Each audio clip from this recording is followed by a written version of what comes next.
Math mastery hub में आप सभी का स्वागत है। आज हम क्लास 9th में गणित विषय के अंतर्गत अध्याय 10 वृत्त में प्रमेय 10.3 को पढ़ेंगे। प्रमेय का कथन है, वृत्त के केंद्र से जीवा पर डाला गया लंब जीवा को समद्विभाजित करता है। प्रमेय का कथन है, वृत्त के केंद्र से जीवा पर डाला गया लंब जीवा को समद्विभाजित करता है। चित्र में ओ केंद्र के वृत्त में जीवा AB पर केंद्र O से OM लंब डाला गया है। दिया है O केंद्र के वृत्त में OM लंब है AB पर। सिद्ध करना है AM equal to BM। AM equal to BM हमको सिद्ध करना है। रचना OA और OB को मिलाया, ये हम रचना के अंतर्गत करेंगे। OA और OB को मिलाएंगे। अब उत्पत्ति में सर्वप्रथम त्रिभुज OAM और त्रिभुज OBM लेंगे। त्रिभुज OAM और त्रिभुज OBM में यदि देखें तो OA इक्वल टू OB दोनों एक ही वृत्त की त्रिज्याएं हैं। OA इक्वल टू OB एक ही वृत्त की त्रिज्याएं हैं। दूसरा,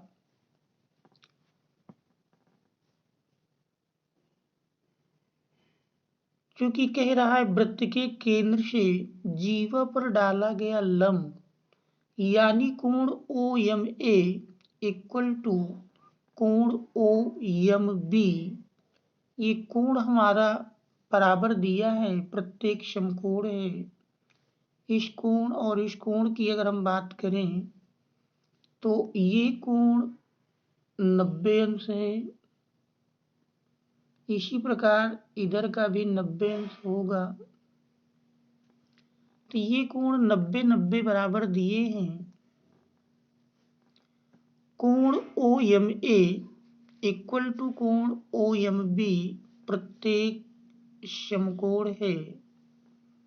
OMB और OMA में से प्रत्येक ये 90 अंश के हैं।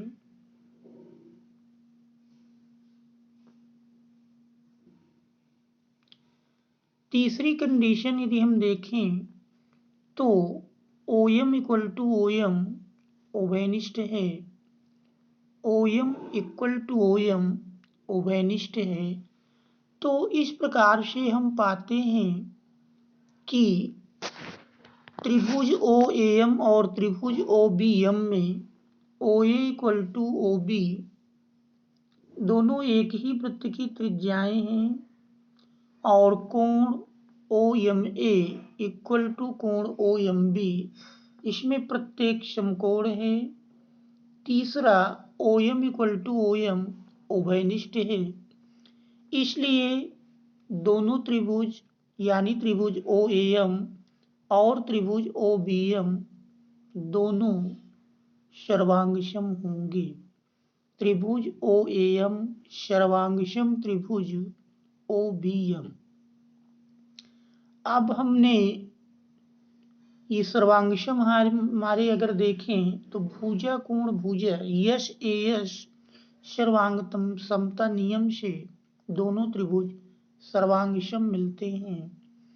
अब CPCT रूल में हमने पढ़ा है कि यदि दो त्रिभुज सर्वांगसम हैं तो उनके संगत भाग बराबर होते हैं। इसलिए AM equal to B M. यही हमको सिद्ध करना था कि केंद्र से जीवा पर डाला गया लंब जीवा को समद्विभाजित करता है, यानी जीवा ए बी बिंदु यम से दो बराबर भागों में बढ़ जाती है। A M equal to B M, ये हमको सिद्ध करना था। प्रूव्ड। इस प्रकार से प्रमेय सिद्ध होती है। Thanks for watching.